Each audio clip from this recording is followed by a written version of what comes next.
made a special effort for those jokes. That's just bad luck. Anyways, so I wanted to say that it's not a pigment of imagination that people don't sleep well with this disease. They really, truly don't sleep very well at all. Though it's not that obvious if you approach the sleep study from a conventional manner. You do need to pay attention to one thing in particular, which is the heart rate. Once you pay attention to that, no surprise, you then suddenly can understand much more what's happening through the night. So I would like to show you a few slides that are back from the presentation we had the chance to do a few months ago in January last year. And then I would like to tell you a little bit about what we've learned since in terms of treatment. Although the treatment in helping POTS patients sleep better remains a really complicated endeavor to put in place. I will walk you through why that is difficult. So I think first, let me see, and don't worry about the fact that I may be going through, let me just pick a few slides. I don't want to reuse all of them, but I'll pick a few slides. So this is a slide that represents sleep. The second part of this hypnogram there is the different stages of sleep of a patient with POTS. The third part is the position they're in. And then the pink line that you see there are arousals, which I will tell you about in a minute. The rest of the graph here is where we usually track what are the conventional sleep disorder that fragment the continuity of sleep. Because in the end, sleep is all about a continuous process that you want to start at a certain time and you want to be able to sleep about 8 hours per night is what everybody needs. But it needs to kind of be a continuous process in an ideal world. So we look at sleep in different depth of sleep, and this is transcribed in a conventional sleep study by talking about the stages of sleep. Stage 1 is falling asleep. If we fell asleep right now, which would be a blessing for many of you, and if I interrupted you right in the process of you falling asleep in stage 1, there is one chance out of 2 you would say to me that you were not asleep. It's not sleep yet, it's just falling asleep. It's that moment where your eyes are moving horizontally. And if you have a very expensive Mercedes, and if you're driving at that time, it will park your car for you because it will realize that you're about to fall asleep. But stage 1 is not necessarily truly a sleep. Then we have light sleep, which is stage 2. And then those who are fortunate enough will have some stage 3, which is the part of sleep where we recover. It's very important because we still don't fully understand why we sleep, but it's clear that we sleep to recover, which is also why we have way more sleeping difficulties in this century, because we have way less physical activity to recover for and from.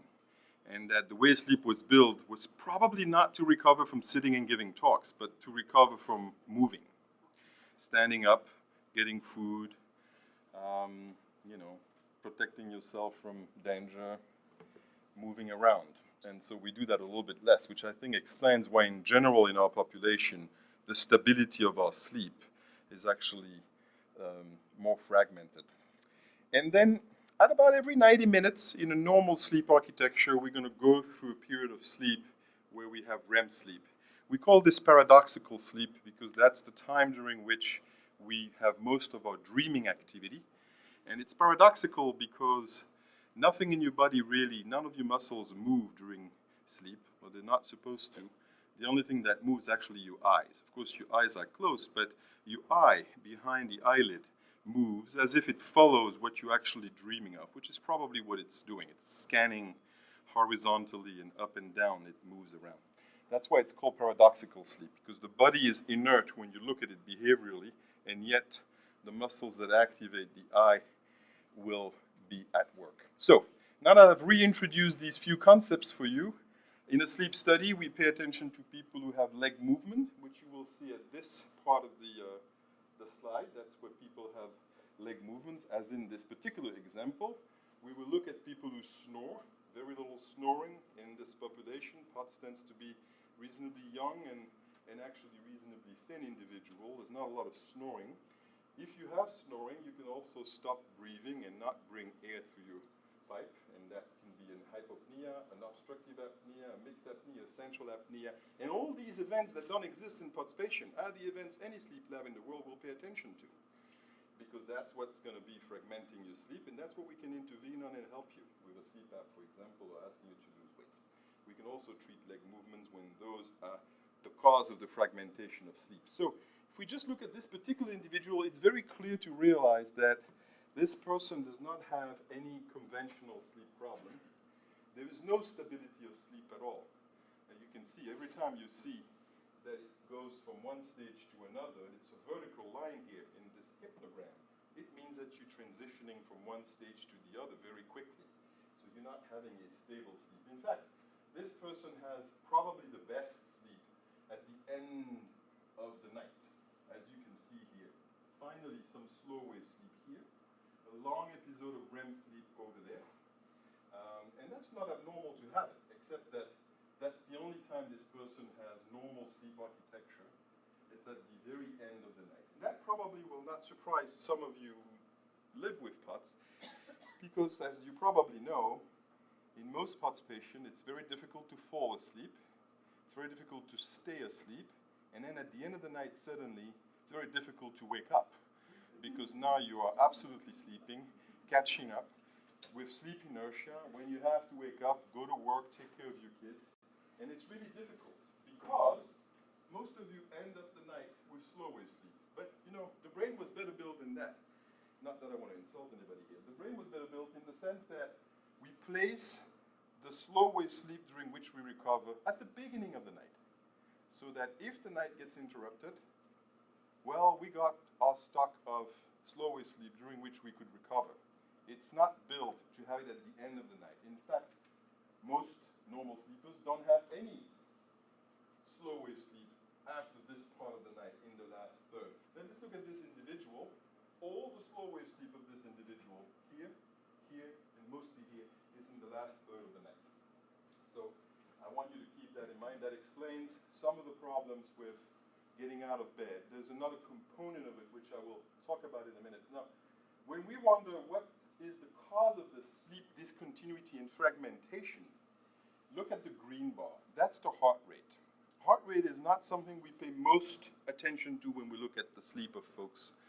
And so it may have been underlooked for a long time, including by specialists like me, because we'd never really paid much attention to it. Especially, you know, when you're a busy clinician and you see one night with all this green light that keeps going all over the place there, it just looks the same throughout the night. You just make the assumption that, oh, it was just a, you know, artifact, or picked up the heart too well, or there were some mistakes in the measure. I mean, it's hard to realize that that's the reality of that poor individual, but it is the reality of that individual, and it most likely is what's making this person be unable to sleep. And if you pay attention to the last part of the night, you kind of see the density there of that heart rate.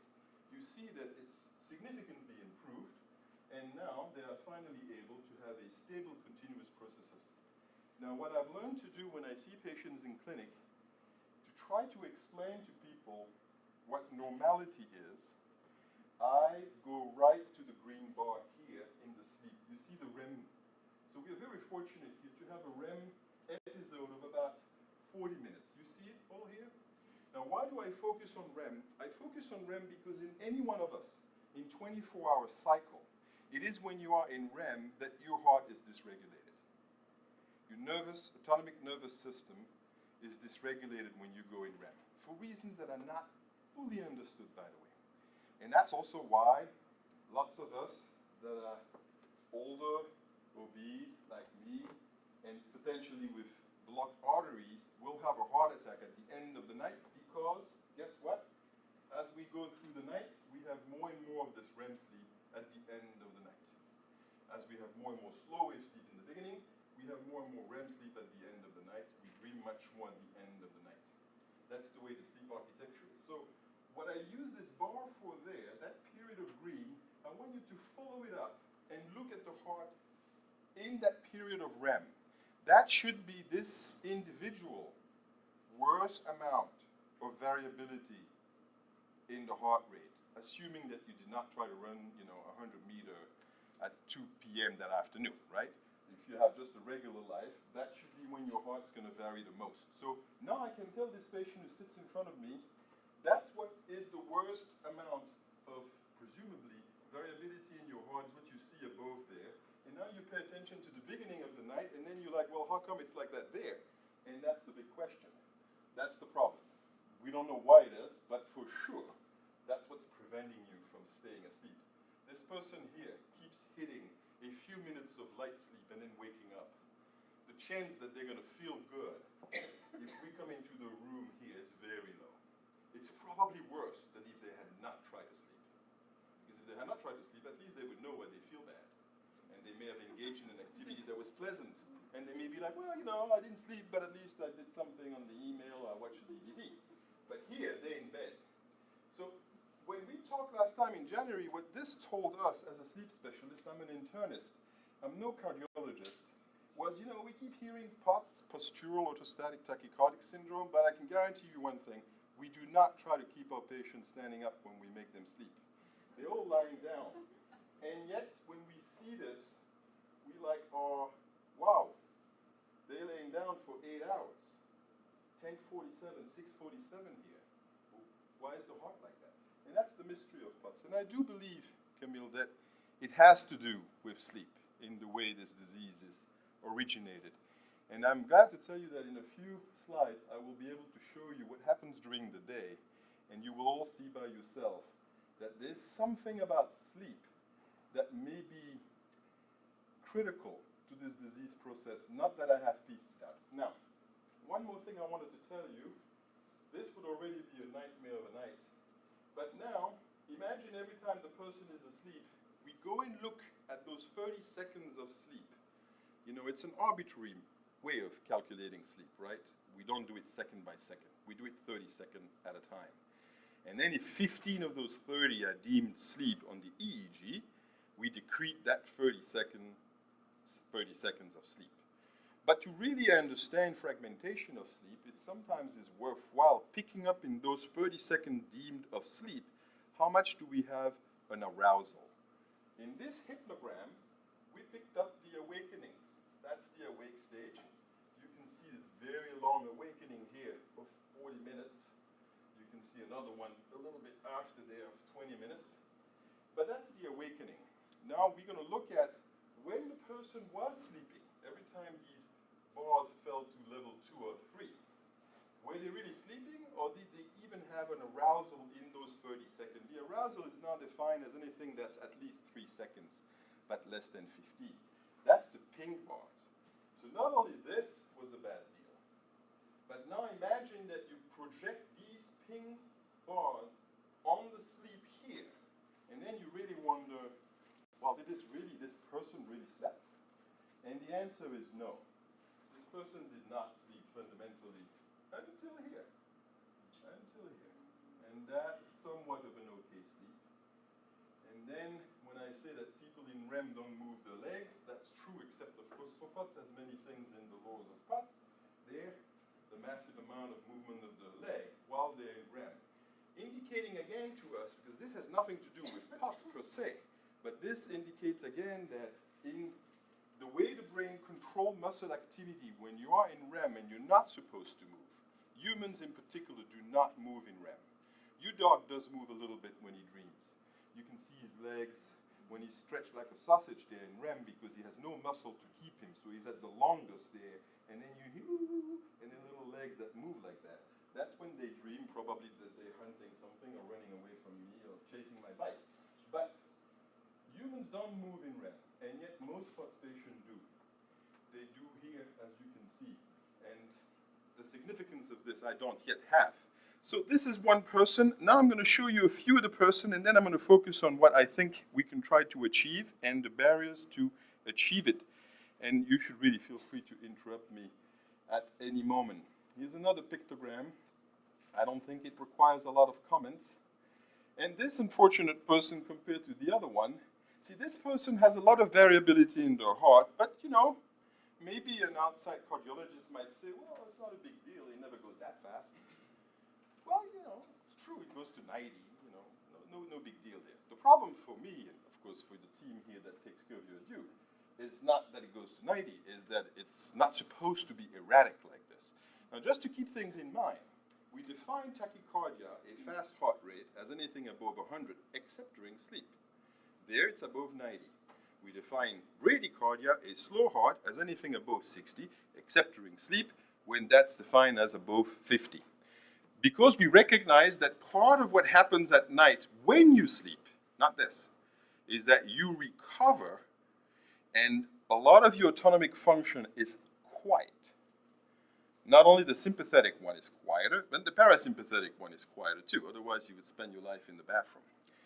And so the autonomous nervous system is quiet at night, and then every about 90 minutes, when you go in REM, it becomes a little bit more dysregulated, including your temperature gets dysregulated at that time too. So this individual here does not have a lot of huge spikes in their heart. This one, that's already something different here. Now we're talking going to 120 at night, laying down in bed, sleeping, well, presumably sleeping. So that's already, a different degree of magnitude there. The sleep, though, is a little better. A little better. If you look at that, the sleep is a little better. Huh? And here this person, probably much younger, has an enormous amount of slow wave sleep here, including this far into the night here, trying to recover. Now, look at what happens in slow wave sleep. Look at the heart over there. Look how calm it is. Slow wave sleep, heart. Slow wave sleep, heart. Slow wave sleep, heart. Slow wave sleep, heart. That's also what I tell patients when I sit with them. I say, in slow wave sleep, nothing is more boring for cardiologists than to look at the EKG of a normal sleeper in slow wave sleep. Because the heart is like a metronome. Tick, tick, tick. There's like zero or minimal amount of variability around that heart. And so what you see in the green up there is the measure at each 30 seconds, the average measure kind of, of what your heart rate has been. That's kind of what you see there. That's the idea, what I mean by the fact that it changes a lot. So in slow wave sleep here, you can see how the heart is calmer. That's when our heart, I mean us, the general population, is going to be showing the least amount of variation. So now you have an indicator of what should be your least, and this is what should be your most. Okay? Now I know that in this REM episode here, in the middle of it, if you go up this line there, you can see there is this huge spike in the heart there. And you're going to say, well, didn't you say that in REM it was supposed to be the most? Well, that's actually the patient woke up then. Woke up because of that. The patient is in REM here, suddenly wakes up abruptly, probably not feeling too good, because the heart just went up that fast. Now that you know what the best should be, what the worst should be, look anywhere else, including when they're awake here, trying to fall asleep here, then you realize, oh, I see where the problem is. This heart needs to be controlled. It needs to be controlled at night. So to move, oops, of course I should move in the right direction for that. Okay, I want to illustrate with this slide, I want to introduce another concept, and that's the last one. Then we'll focus on kind of treatment. And again, it's another individual here. No conventional sleep problems. None. Absolutely nothing. If you went over this study very quickly, the only conclusion you would have is, oh, this is an insomniac. There's a waste of time to send them to the sleep lab. They say they don't sleep well, they're right. They took hours to fall asleep. And then they're right, they say they don't stay asleep, they're right. They woke up there for several hours in the middle of the night, and then it's an insomniac, and that's what we would say. Now, once you learn to look at it the way I learned thanks to you, then you realize it's a little more complicated than that. Even when they sleep, they have all these arousals. Look at that. Look at that. Think continuity of sleep. You should have no ping bars. Okay? And then again, this person here, who gives you the seeming impression of sleeping well, kind of, compared to the other ones, except for the long period of awakening, has very little slow wave sleep. Here, and finally a few minutes here at the end of the night. Again, the problem is the end of the night. Well, I'm glad they had it at the end of the night, but that's going to make it really hard to get out of your bed and start the day. Just think about those who have kids, and you are fortunate enough to have fun with other adult friends at a party, and your kids fell asleep in that home, and now you have to drive home and pick up your 6-year-old son at midnight. They drunk, well, they're not drunk because they're drunk, but they're drunk in the sense that they're so sedated they can't stay awake. They have no idea how to walk to the car. You basically have to carry them. They stay asleep. You put them in the car. They stay asleep. You bring them home, put them in the bed. They stay asleep. The next day, they don't even realize they're in a different home and that they were in a party yesterday and now they're home. Because it all happened at midnight, and at midnight, most of us are in slow wave sleep. But here, it's a little different.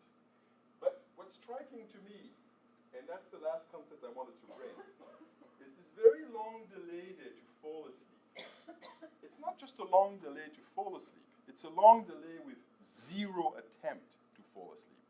Absolute incapacity to fall asleep. And that points to me to the possibility of a circadian mismatch. You know, we sleep because we need to recover and we feel tired. And that's the biggest gate to sleep. But the minor gate to sleep is we will sleep better if we go to bed at the right clock time for us. And those who are really old enough here will remember that in the 60s on TV and in the 70s, you know, around 8:30, they had a little jingle there to kind of tell the kids, now it's time to go to bed. And there was a little teddy bear that came and said, it's time to go to bed, it's time to go to bed. And then the kids knew it was time to go to bed.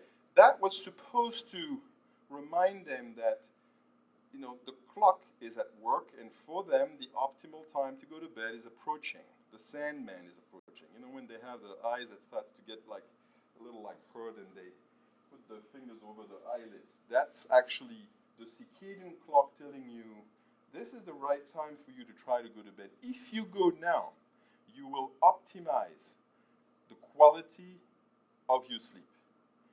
And you will optimize the quantity too. You will need to sleep less long if you can go at the right moment in your clock and get out of bed at the right moment of your clock. Now, if we know nothing about clock and POTS, we really don't. But what's striking after seeing many patients is most of you have a delayed circadian syndrome.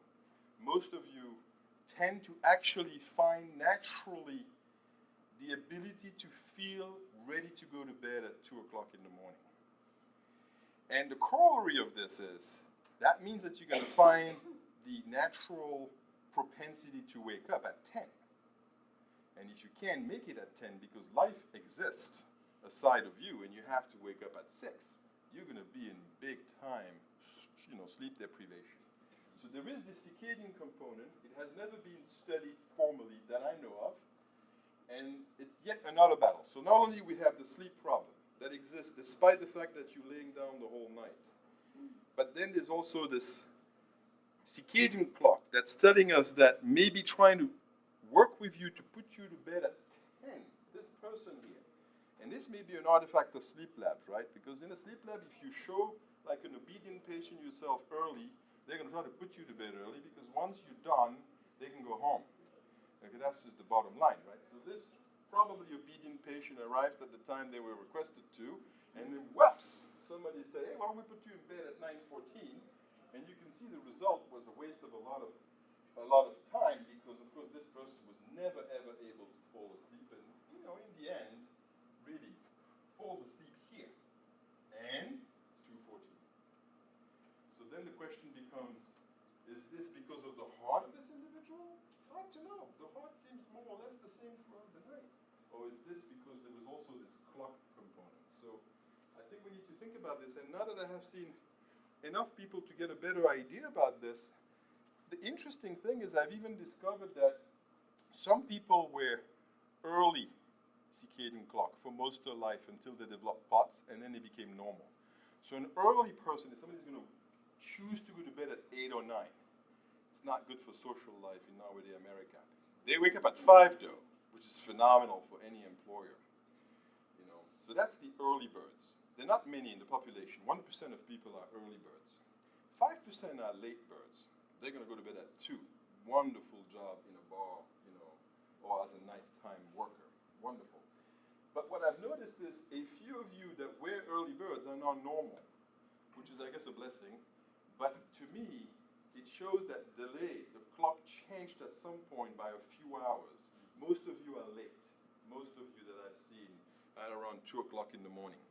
And part of what we're going to try to do to help, maybe initially if we can afford it, to not fight the clock. We can't fight 10 battles at the same time. You know that better than me. So sometimes the best thing is to tell parents, you know what? For the moment, they dropped out of college because they couldn't continue being in college. I know you'd prefer that your kid is out of bed at 8 like everybody else in the family, but if they could stay till 10, while we try to work on the sleep, later we can try to work on the clock. Clock is very difficult to change.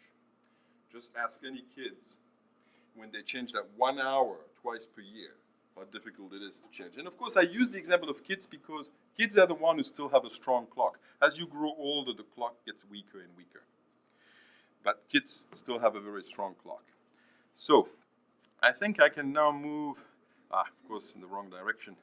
I can now, don't worry about all this. It's not to the relevance today. So, here's what I wanted to show you. Oh, I didn't turn out to be the easiest thing to see, but this is basically a poster that Dr. Robert Benson, who worked with me in the sleep clinic, and some of you may have met when coming to see us, who is now going to go to a different institution. You know, he really wanted to learn about sleep, and he became fascinated with people that had POTS, and ultimately he wants to be a psychiatrist. And he wanted to present this at a psychiatry conferences. And so I was like, okay, we'll work together on it, and you'll present an abstract and a poster, blah, blah, blah. And, you know, he was hoping he would get a prize, and I was kind of like, you know, who has ever heard of POTS in a psychiatry conference is going to give you a prize. But he got actually the second prize. He got the second prize with this poster.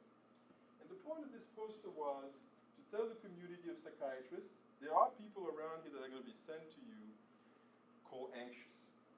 And, you know, anxiety is a common problem, and so it's likely that many people have anxiety. But before you call a POTS patient anxious, you really want to think twice, because to me, anxiety when I'm in bed for 3 hours trying to fall asleep and my heart goes to 120, that's not anxiety. Now, is it going to make me anxious? Yeah. It's going to make me anxious. I'm going to wonder what the hell's happening to me. But that's not because I'm anxious. That's just because I'm responding normally to my heart. And so then the point of this intervention was, hey, you know what? If we did sleep study and we paid attention there, we can actually learn from a tool that we know in psychiatry, which is sleep, and we can actually identify patients, and I kind of realized that they do have something there that we need to think about that may not be what we call anxiety. So here's an example, as you know very well. This actually is an example of one of the rare patients that was sent to me by Dr. Frazier, but Dr. Frazier knew this patient did not have POTS. This happened to be Dr. Frazier's patient who had sleep problems, and she thought, well, I know a sleep doctor, I'm going to send him to the sleep doctor. So now you see what the heart looks in a non-POTS patient at night, okay? So if you wondered about that green line that I was telling you about, of course when we see this, it's easy for us to think that's so unbelievably odd. What can that really be? But unfortunately, it's the reality, because this is what we usually see, which is why we don't pay much attention to the heart data when we look at sleep.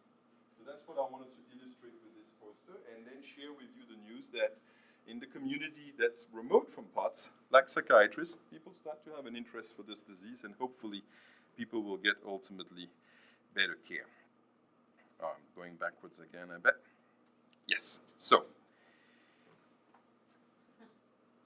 you know, we made some hypotheses some months ago and wondered how is it that we're going to be able to help the sleep problem of a patient with POTS.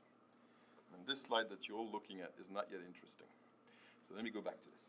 So we realized, well, we can work on the clock, though that's not easy to do.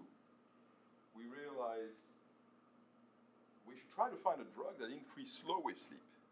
Because if we had a drug that could increase slow wave sleep, we know that in slow wave sleep, their heart is actually doing really much better. Now, what we don't know, is it that it's doing much better because they've entered slow wave sleep, or is it that they now can enter slow wave sleep because the heart is finally saying to them, all right, I bothered you for 4 hours, now you can take a break. And once they can take a break, guess who has no sleep problems? The POTS patient. They fall asleep like this. I have some slides that I could have used to show you that. Let me see, in fact, if I cannot pick one quickly, because that's really worth looking at. It's pretty impressive. Let me see.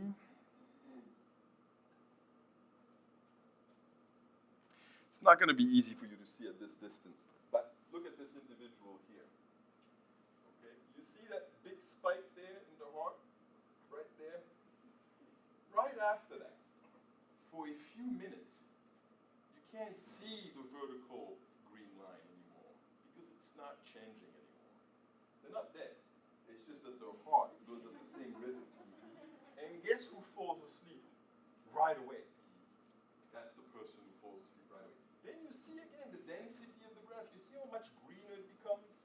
And guess who cannot stay asleep and even wakes up? The person. So that's it's not the best example, but that's what I wanted you to have in mind. So I see that all the time. Oh, I can't sleep, but once the heart calms down, 20 seconds and they're asleep. So I don't believe that because they're in slow wave sleep, their heart calms down. I believe that when the heart calms down, then they can reach slow wave sleep.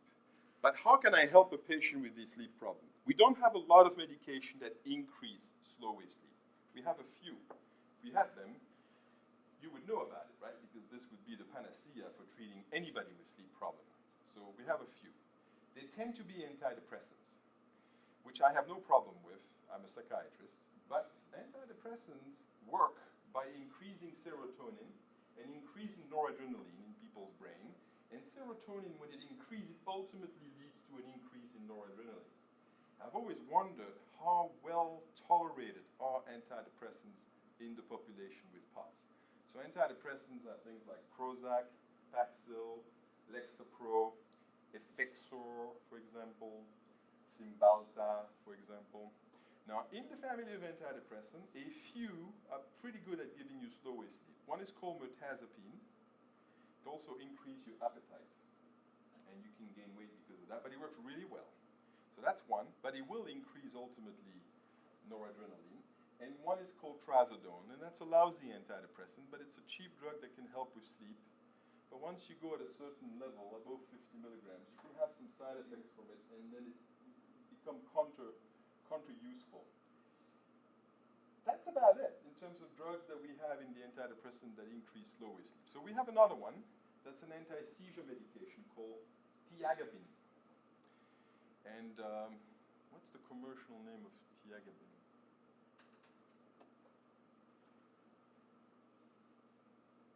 I forgot. But anyway, the reason I forgot is because I prescribed it to 3 people, and then one person had a seizure with it, which I thought like, well, that's odd. You know, it's an anti-seizure medication. And by some miracle of science, the month the person was trying to convince me, you know, I really had a seizure. It doesn't look like you believe me, but I really did. And the patient was right.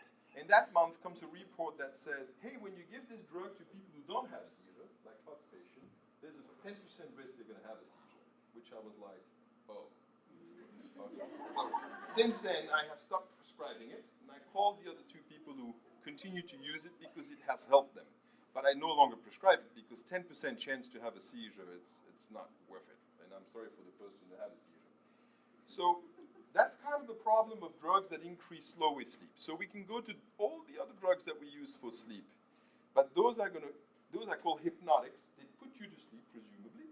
You know, things like Ambien, Sonata, Restoril, for example, benzodiazepine, or Lunesta. But these drugs tend to put you to sleep, though they're not that effective at putting you to sleep when your heart is 120. And what they do is they keep you asleep, but in light sleep. And what we really want you to do is to recover, and for that we need you to get to slow wave sleep. So another drug that we can try to use is gabapentin. Okay, that may be somewhat useful. It also helps with the leg movements. You see not a lot of leg movement in this person, but there's no REM in this person's study. If they had REM, you would see more leg movements. So we can also use that, or you can use a drug called Xyrem. So let me tell you a little bit about Xyrem if you don't mind now, and let me tell you about the battle that we've run into trying to prescribe that. So Xyrem is not a drug that you're going to go and pick up in any pharmacy in America because it comes from one central pharmacy that will send it to you. It's an extremely regulated drug. Why? Not because it's dangerous, but because it's extremely close chemically to the main inhibitory substance of your brain. So the substance that brings the brain to not function and bring it down and inhibits the brain is very, very, very similar to Xyrem. And so the danger of it is not the danger for you as a patient who takes it. It's for what could be done with it to somebody else. So it's the ideal drug to go and give small dose of to somebody small enough not to put them to sleep, but then you can manipulate people or do bad things to them, such as date rape, for example. So because of that, it comes from one central pharmacy. It has very few FDA-approved indication, and one of them is called narcolepsy, which is presumably a rare disorder. Until you start talking to people with POTS, then you realize maybe it's more complex than that, and I will tell you about it in a minute. What narcolepsy is essentially a rare genetic disease where people starting in their teens start becoming absolutely sleepy, and they fall asleep all the time. They cannot easily stay awake. They're called lazy at school because they're always the kid who's sleeping, and then people think they're lazy. They can fall asleep when they drive. They also have odd things that happen to them. They wake up, they can't move.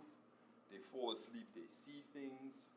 They wake up in the morning and they don't know if they're still dreaming or not. So what this tells you about this disease is that the transition between I'm awake and I'm asleep is what's screwed up in that disease. So the transition from I was awake and now I'm asleep doesn't work well, and the transition from I'm asleep and I'm awake doesn't work well. And so if you are in REM sleep, when you don't move, and if you wake up, you're going to be paralyzed. And you're going to be like that for a few seconds, minute, which is not pleasant. But after a while, you learn that it doesn't hurt you, and you go around with your life with it. And other people in your family may have that. That's narcolepsy. It all comes from the disappearance in your brain of a neuropeptide that's produced by very few neurons. About 100,000 neurons produce this substance called orexin or hypocretin. And the point of me telling you about narcolepsy is to finish that loop.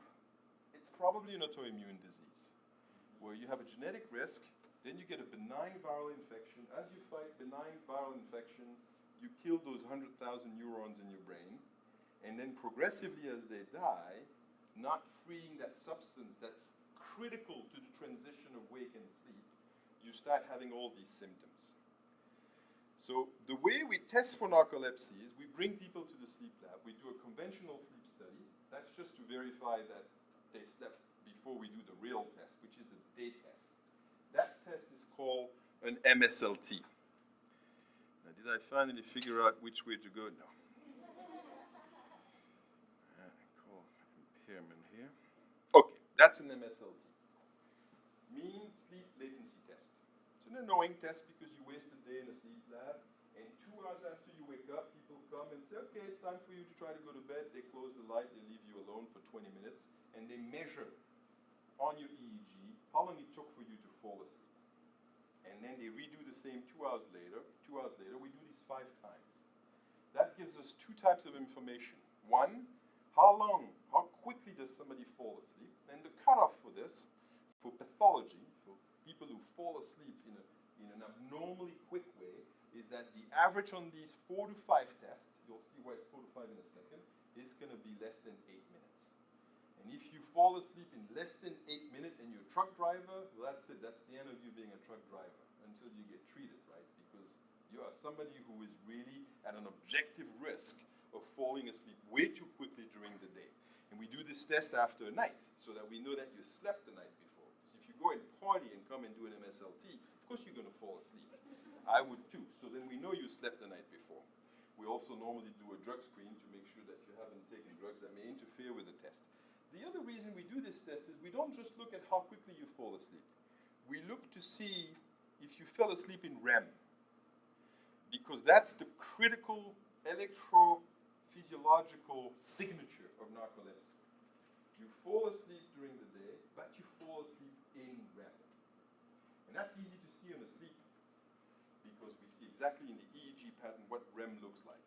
So after working for several months with the first patients that we had in our sleep lab coming from the clinic of Dr. Frazier, we start to realize that, initially people, when we requested XRM, they allowed it and they give XRM, and I couldn't believe it. I was like, this is odd, because they're not narcoleptic. I'm saying they have POTS. Nobody knows what it is. I'm asking for XRM. They said yes. And I'll show you how it works in a minute. But after a while, it's a centralized pharmacy, right? So it's not like it's different offices. After a while, I think they start to know Durham. After a while, they were like, whoa, wait a minute here. Is this patient narcoleptic? And then the insurance picked up too. And since this drug is approved for narcolepsy, and since there is a very well-known test for narcolepsy called the MSLT, the insurance starts saying, we want to see the MSLT and show me they have narcolepsy. That became a big problem for me because there's one thing I know about POTS patients is that they don't come to me saying I fall asleep all the time. They come to me saying, I can't fall asleep.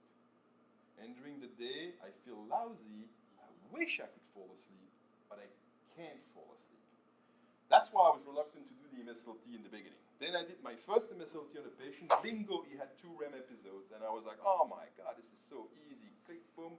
Diagnosed him with narcolepsy, got Xavier A. And then I was like, let's do more MSLTs. But of course, it became torture for people who did it because many of them slept none. And if they sleep none, I really create a big problem for myself. I wasted their time, wasted the insurance money. Not that I care as much about this. I suppose if I'm being recorded, I shouldn't say that. But I also demonstrated to the world that they have no narcolepsy. I mean, I really proved it. Look, they don't sleep. Not only they don't sleep, they don't even fall asleep in REM. Why am I even applying for Xavier A? So that's the problem I created, right? And it didn't take too many patients before some insurance start picking up on it. And the first thing they say now is, show me the MSLT. So here's a gentleman who comes with the MSLT, and we're lucky here.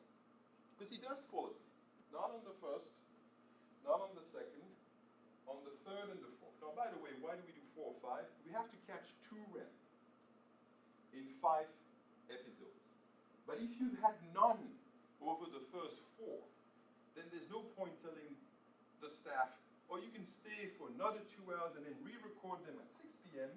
because we'll never be able to prove anything since we already don't have another episodes of REM before. That's kind of why it's 4 or 5. Just so you know, when you hear the text saying, you need to plan to be there until that time, but then we don't. So this individual here, we were lucky.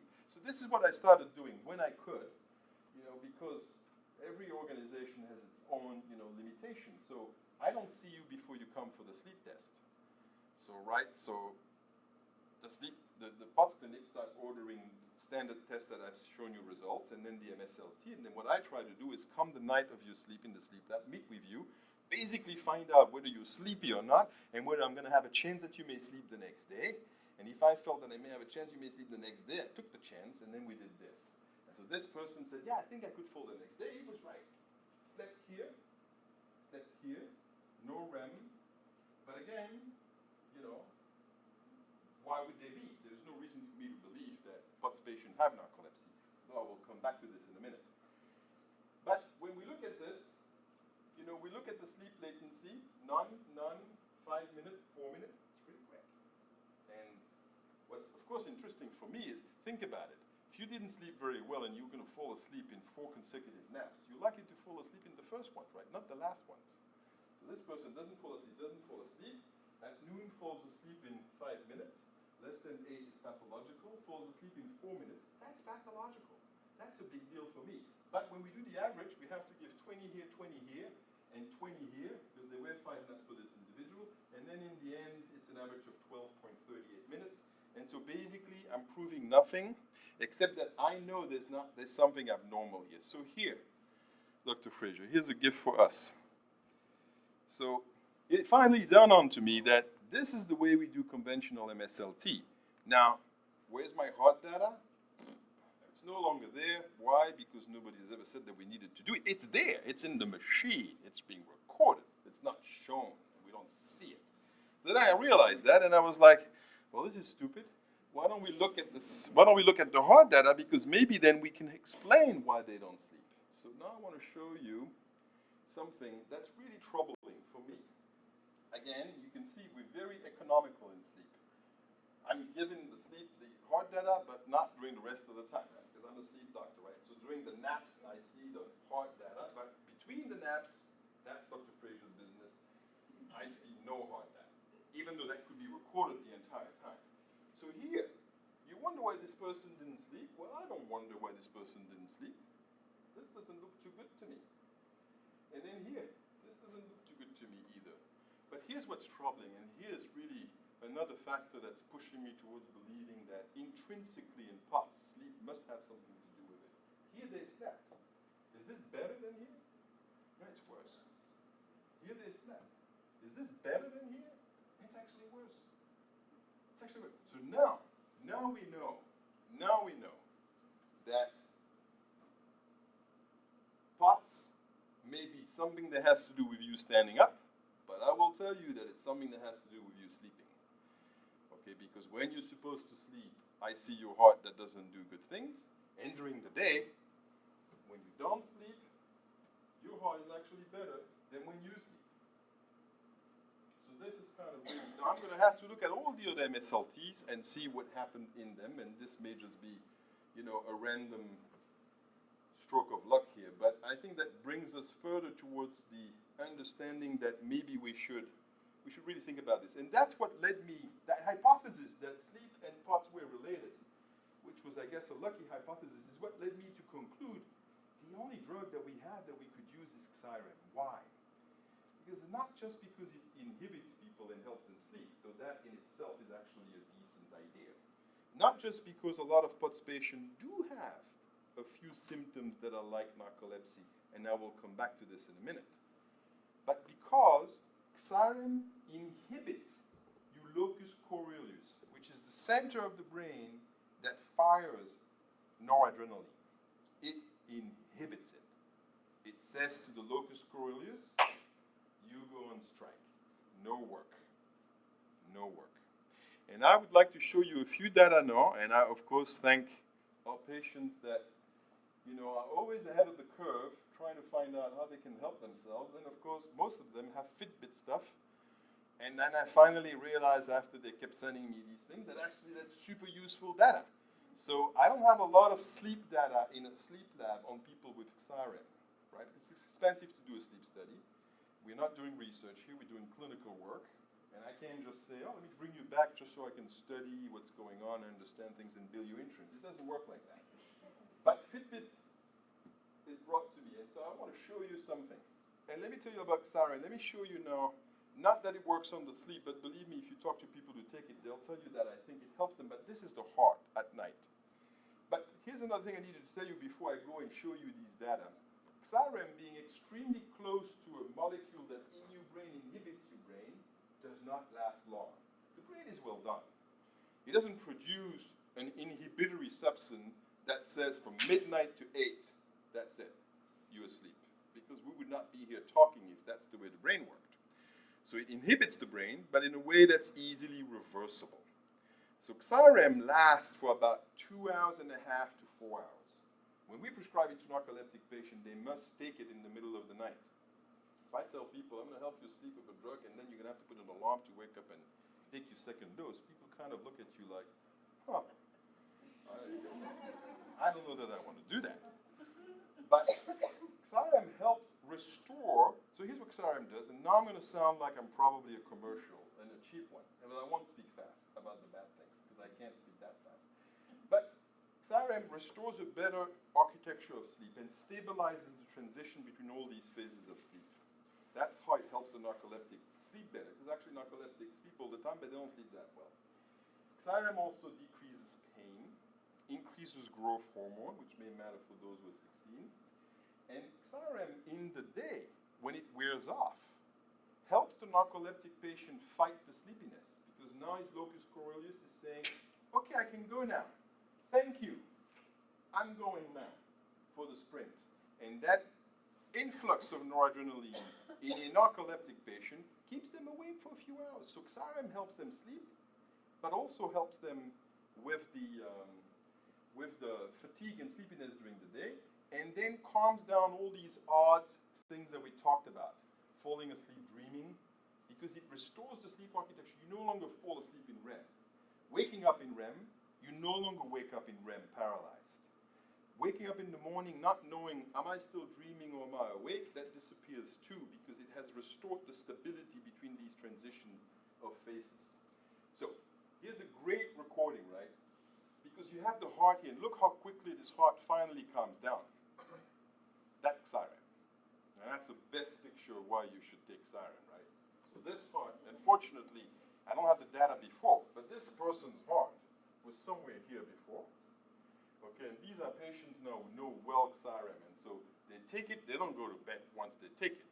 They take it, and then once they know they're feeling sleepy on it, they go to bed, and you know she probably did a good job realizing she had to go to bed. Look at this. When I see this, and when I remember how sleep correlates with the changes of the heart, I know she fell asleep right here. It's obvious to me.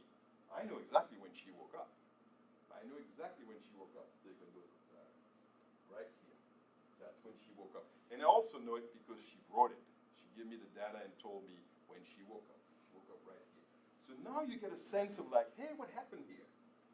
That first dose of Xavier here, start keeping that heart a little bit more tamed. And you can see that for some reason, did a less good job in the second half of the night. Not that I have a great explanation for this. This is when finally the patient leaves her bed. You can see here the rise of the heart. I will show you a few more data from this person. So here, yeah.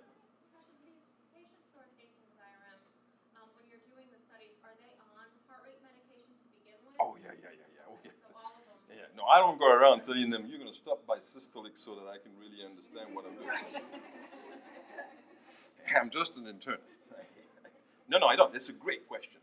And by the way, the other thing that Xyrem does, which is actually really worth keeping in mind, and maybe in addition useful to some of you, it's a salt.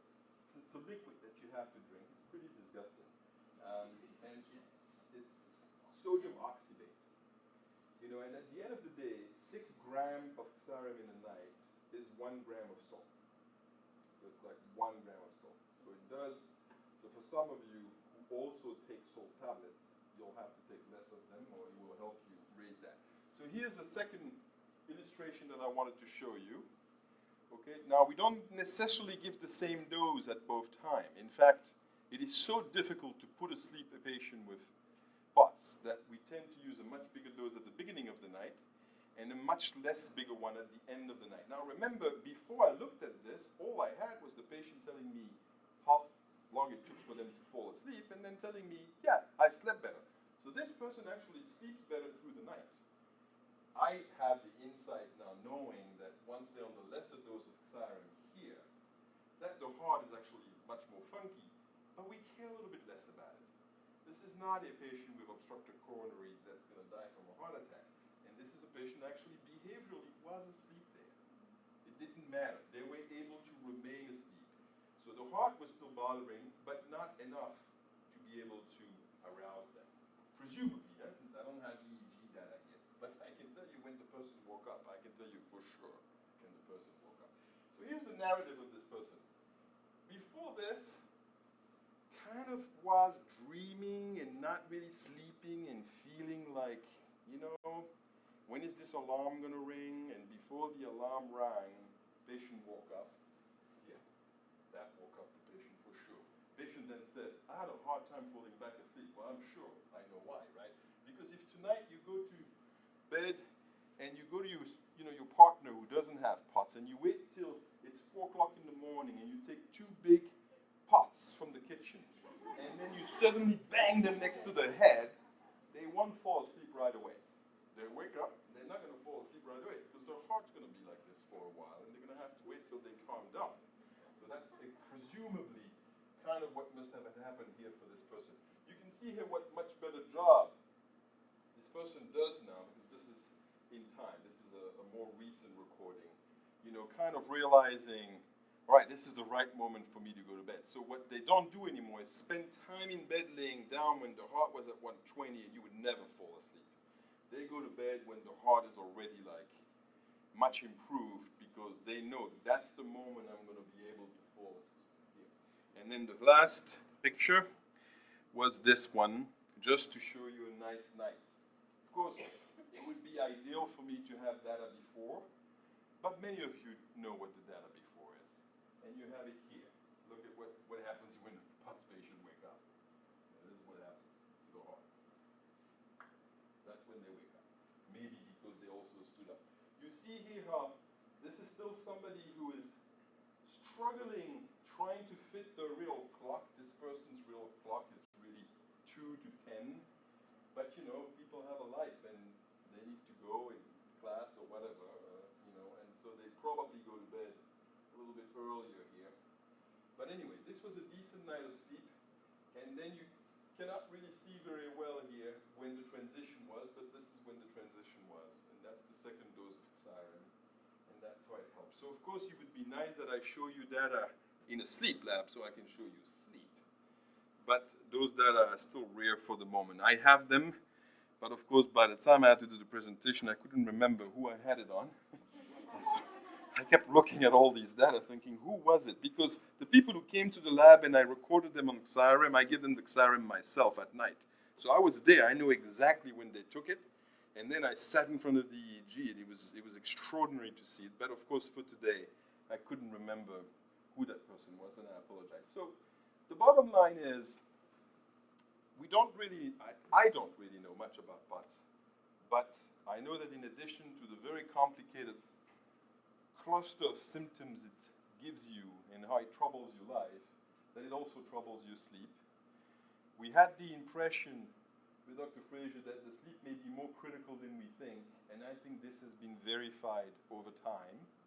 Now I have these MSLT data. That's a very innovative way of looking at what happens when people actually awake during the day, and I'm seeing that maybe we have confirmation here that when they sleep, the heart is dysregulated, and so that these things seems to be joined by the foot there. We should try to treat both.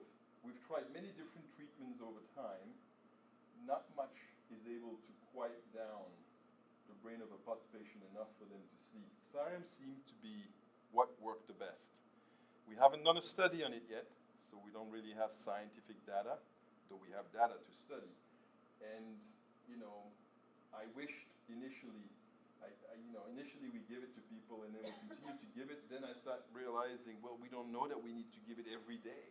We just don't know enough about POTS, right? They're not narcoleptic. It's not like we know necessarily that they have lack of orexin, though you would want to know about that. The way to know is to do a punctal lumbar and find out what the orexin level is, which is a research test, not a clinical test, which is why we don't know.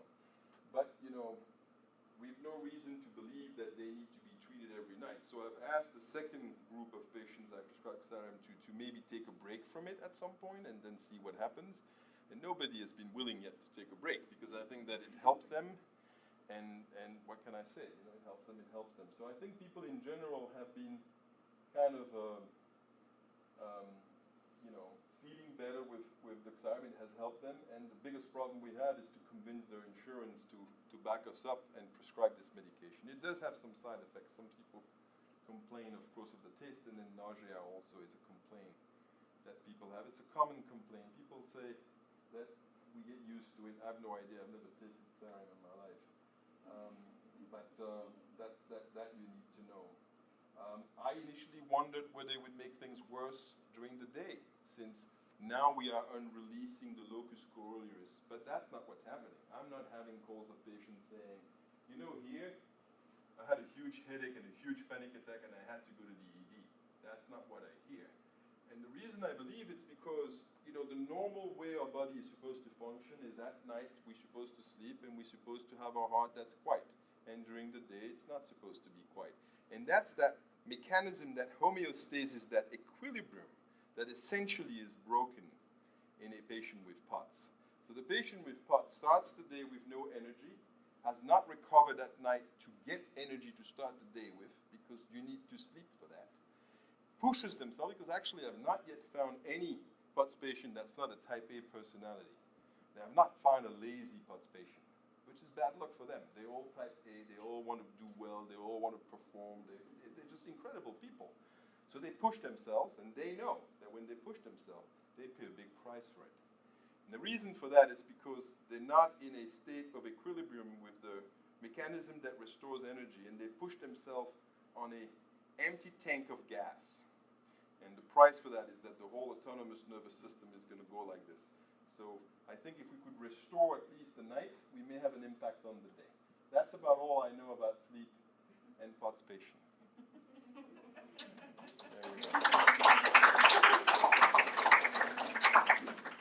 That was fantastic, Xavier. I appreciate it. So most of you know me. I'm Dr. Fraser Mills, and we asked Dr. Preud'Homme to come today because he's seen so many of our patients and helping us understand sleep. And so that's reducing beta blockers at night to help people get their heart rate under better control, along with utilizing the medications that he prescribes. Hopefully we'll get people to have more effective sleep so that they're more restored in the morning.